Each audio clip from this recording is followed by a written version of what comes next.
Lebnoudji Tanatan, secrétaire exécutif du réseau des journalistes reporters tchadiens, a tenu un point de presse au 26 mars 2025 pour dénoncer les menaces de mort visant le journaliste Mbaye Golmem Arnaud ainsi que la détention de deux autres journalistes à la maison d'arrêt de Klessoum.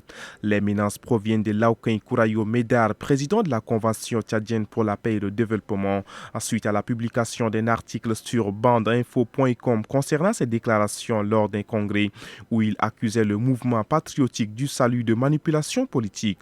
Le RJRT exprime une vive inquiétude face à la répression croissante de la presse au Tchad, appelant à la vigilance et à la solidarité parmi les journalistes. Il demande également aux instances nationales et internationales de garantir la sécurité des journalistes.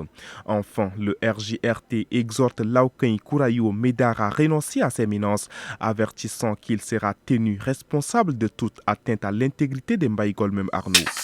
Le comité d'organisation du pèlerinage du Tchad a annoncé mercredi l'octroi exceptionnel de 100 places réservées aux membres de la diaspora tchadienne souhaitant accomplir le Hajj en 2025. Selon un communiqué signé par son président Idriss Dokoni Adiker, cette mesure vise à répondre aux nombreuses demandes des compatriotes vivant à l'étranger, souvent confrontés à des difficultés pour accéder au pèlerinage.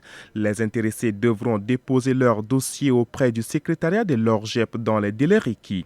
Cette décision qualifiée d'effort significatif permettra aux membres de la diaspora d'effectuer le Hajj aux côtés de la délégation officielle dans des conditions jugées optimales.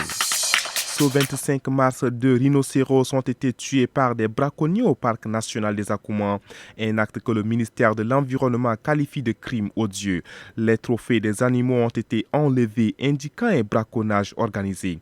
Le ministère a mis en place un dispositif de recherche pour traquer les braconniers et appelle la population à signaler à toute personne suspecte. Ces rhinocéros intégralement protégés avaient disparu du territoire national par le passé. Le général Abdourahmane Tiani a prêté serment en tant que président de la République du Niger ce 26 mars 2025 pour un mandat de 5 ans, conformément à la nouvelle charte de transition adoptée. Cette période de transition flexible recommandée lors des assises nationales de février 2025 pourrait être ajustée en fonction de la situation sécuritaire. Les assises ont également proposé la dissolution des partis politiques existants et l'élaboration d'une nouvelle constitution. Tiani, qui a pris le pouvoir en juillet 2023 par un coup d'État, est désormais promu général d'armée et dirige le Conseil national de sauvegarde de la patrie.